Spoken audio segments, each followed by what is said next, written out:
చంద్రబాబు నాయుడు ఎప్పుడు కూడా ప్రజలు హ్యాపీగా ఆనందంగా ఉంటే ఆయనకి నచ్చదు. ప్రజలు బాధపడతా ఉంటే ఆయనకి ఆనందంగా ఉంటుంది. అంటే అదొక రకమైన శాడిస్టే.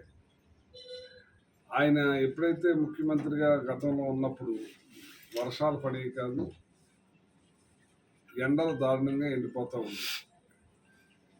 రైతులు అన్యాయం అయిపోవటమే ఆయనకు తెలుసు. ఏదన్నా ఇన్పుట్ సబ్సిడీ లాంటివి వచ్చినా కానీ, ప్రకటించినా కానీ అవి ఇచ్చేది లేదు.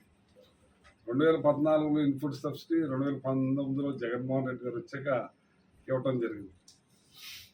అలాగే సీడ్ బాకీలు కూడా, విత్తనాల బాకీలన్నీ కూడా జగన్మోహన్ రెడ్డి గారు తీర్చడం జరిగింది. అలా ఒకటిగా చాలా. కానీ ఇవాళ ఆన్ గోయింగ్ స్కీమ్స్ అన్నీ కూడా కంటిన్యూ చేయవలసిన అవసరం ఉంది. మరి ఎలక్షన్ కమిషన్ దీని మీద మరి ఆపమని తెలంగాణలో అక్కడ జరుగుతూ ఉన్నాయి. ఇక్కడ ఆపేలా జరుగుతున్నాయంటే దీని మీద చంద్రబాబు నాయుడు ఎంత కసరత్తు చేసి ఉంటాడో అర్థమవుతూ ఉంది. చాలా బాధగా ఉంది. ఇవాళ చాలామంది అడుగుతూ ఉంటే డబ్బు మనం వేసేసి ఉన్నాం, ఆస్త్రా మన అక్క చెల్లెళ్ళకి రుణబాకి, కానీ వాళ్ళకి అకౌంట్లకు మాత్రం వెళ్ళలేదు. మనం ఇక అడుగుతూ ఉన్నాం, ఇదిగో రేపు వస్తుంది, ఎల్లుండి వస్తుంది అని అంటున్నారు.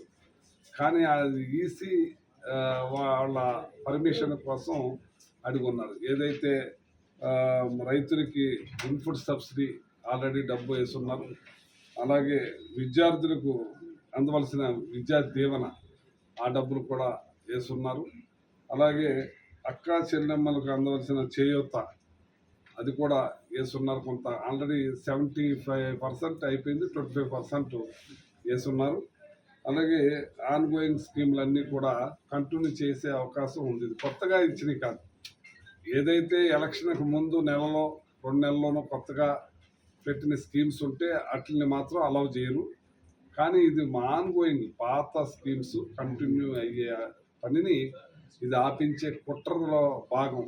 మరి ఈసీ వారి నిర్ణయం మరి తెలంగాణలో రకంగా ఉంది, ఇక్కడ రకంగా ఉంది. తెలంగాణలో ఆన్ గోయింగ్ స్కీమ్స్ అన్ని కూడా కంటిన్యూ అవుతున్నాయి. నిన్న వాటికి కూడా పర్మిషన్ ఇచ్చున్నారు. కానీ మనకు మాత్రం ఆపేయమని చెప్పారంటే ఈ చంద్రబాబు నాయుడు ఎంత దారుణంగా కుట్ర చేస్తున్నారో చూడండి. మొన్న అవ్వాతాతల్ని ఇష్టానుసారంగా ఇబ్బంది పెట్టి ఎండలో తెచ్చుకునేలా చేసి వాళ్ళు చాలామంది పోవటం కూడా జరిగింది. మరి మనమే తట్టుకోలేకపోతున్నాం ఈ ఎండకి. అటువంటి ఎండలో అవ్వాతాతలు ఏ రకంగా ఇబ్బంది పడతారు. మళ్ళీ ఇప్పుడు బ్యాంకులో పెట్టారు. బ్యాంకులో పెట్టిన తర్వాత ఇంకా అవస్థలు ఎక్కువైపోయింది.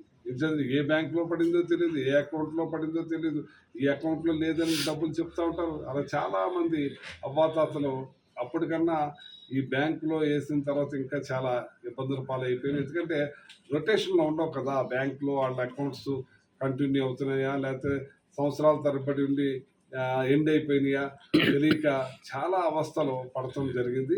ఇది చాలా దారుణం. దాంతోపాటు వాళ్ళ రైతులకి చేతికి కావాలి ఇప్పుడు పెట్టుబడి ఇచ్చేదంటే కోతలు కోస్తున్నారు, కుప్పనూట్లు నడుస్తున్నారు.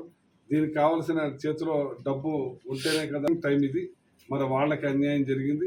చేయతుందో వాళ్ళకి 75% కూడా అట్లు కూడా ఆపించేసే కార్యక్రమం చేశారు.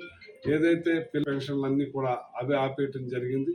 ఇవన్నీ చాలా హేయమైన పని. చంద్రబాబు నాయుడు పరాకాష్ట దుర్మార్గంతో అన్ని చేస్తానన్నాడని చెప్పి మాటువంటి చేస్తున్న వాళ్ళని కూడా అడ్డుకుని కార్యక్రమం జరగకుండా ఇళ్ల స్థలాలు కోర్టుకు వెళ్ళి ఆపించి ఎన్నో కార్యక్రమాలు పెట్టి రకరకాలుగా చేసి వీటిని ఆపించే కార్యక్రమం చేశారు. ఇది హేయమైన పని, దారుణమైన పని. చంద్రబాబు నాయుడు నేను నమ్మని ఎప్పుడు అంటుంటాం. రేపు 13వ తారీఖు జరిగే ఎలక్షన్స్లో చంద్రబాబు నాయుడు ఇంక డిపాజిట్లు కూడా రాకుండా చేస్తామని చెప్పి ప్రజలు ముక్త కంఠంతో ఉన్నారని చెప్పి సందర్భంగా తెలియజేస్తుంది. ముఖ్యంగా ఏదైతే అవ్వాతాతల మరి కొడుకులు ఉన్నారో, అమ్మాయిలు ఉన్నారో, వాళ్ళ ఫ్యామిలీ మెంబర్స్ అందరూ కూడా బాధపడతా ఉన్నారు. మనమే వాళ్ళని చూసి ఇలాంటి కార్యక్రమాలు ఎప్పుడూ కూడా చేయటంలో చంద్రబాబు నాయుడు దిట్ట. ఇప్పటికైనా ఇలాంటివి మానుకోకపోతే నిన్ను ప్రజలు ఇంకా ఇప్పటికే అయిపోయావు, నువ్వు ఇంకా దారుణంగా అయిపోతావు. అందుకే జగన్మోహన్ రెడ్డి గారు 175 అంటున్నారు. ప్రజలు కూడా 175 ఇవ్వడానికి సిద్ధంగా ఉన్నారు. జగన్మోహన్ రెడ్డి గారు పార్టీలు, ప్రాంతాలు, కులాలు, మతాలు అతీతంగా అందరికీ అందించే పథకాలకి ఈ పథకాల్లో పెన్షన్స్ కానీ, ఇన్పుట్ సబ్సిడీ కానీ తెలుగుదేశం వాళ్ళు కూడా మెజారిటీ ఉన్నారు ఇందులో, జనసేన వాళ్ళు ఉన్నారు ఇందులో, బీజేపీ వాళ్ళు ఉన్నారు, అందరూ ఉన్నారు. ఇది అందరిది. ఇది ఏదో వైఎస్ఆర్ పార్టీకి సంబంధించిన వాళ్ళకి ఇచ్చుకునేది కాదు ఇది. కానీ ఇటువంటి దుర్మార్గమైన పని మరి తెలుగుదేశంలో ఉన్న కార్యకర్తలు కూడా బాధపడుతున్నారు, వాళ్ళ రైతులు కూడా బాధపడుతున్నారు. ఇటువంటి వాడు మనకు చేయటంలో చంద్రబాబు నాయుడు దిట్ట అని చెప్పి ఈ సందర్భంగా తెలియజేస్తూ, మరి అలాగే పవన్ కళ్యాణ్ గారు పార్టీ పెట్టారు. ఆ పార్టీ కోసం మా దత్తిరి నన్ను కాపులే రాజకీయాల్లో తీసుకొచ్చారు. కాపులు చాలామంది పిల్లలు పవన్ కళ్యాణ్ మీద అభిమానం మీద ఆయన ముఖ్యమంత్రి అవ్వాలనే సందర్భంలో మరి వాళ్ళ పనులు చేసుకుని సంపాదించుకునే డబ్బంతా కూడా కండవాలకి, ఫ్లెక్సీలకి, అన్నింటికి కూడా ఖర్చు పెట్టి నలుగురు వేసి కలిపి ఒక కారు వేసుకుని ఆయన ఎక్కడ మీటింగ్ పెడితే అక్కడికి వెళ్ళిపోయి చాలామంది సపోర్ట్ చేశారు అతనికి. అటువంటిది ఒక కాల్ ఆఫ్ ది సడన్ మేము కలిసి పోటీ చేస్తామని చెప్పడం జరిగింది. సరే మంచిది చెప్పారు. మరి అది ఒక్కసారిగా 24 సీట్లకు పడిపోతాం. ఆ సీట్లలో కూడా తెలుగుదేశం వాళ్ళని ఎక్కువ మంది పెట్టుకోవడం జరిగింది. సరే ఆ దానికి కూడా మరి సోదరులు కష్టపడిన పిల్లలందరూ కూడా బాధపడటం జరిగింది. అదే కాకుండా ఇవాళ ఏదైతే పవన్ కళ్యాణ్ గారు పోటీ చేస్తున్నారో దానికాడు కూడా ఏ తెలుగు మహాసేన రాజేష్ తనకు కూడా తీసుకొచ్చి అతని సన్మానం అర్థమవుతూ ఉంది.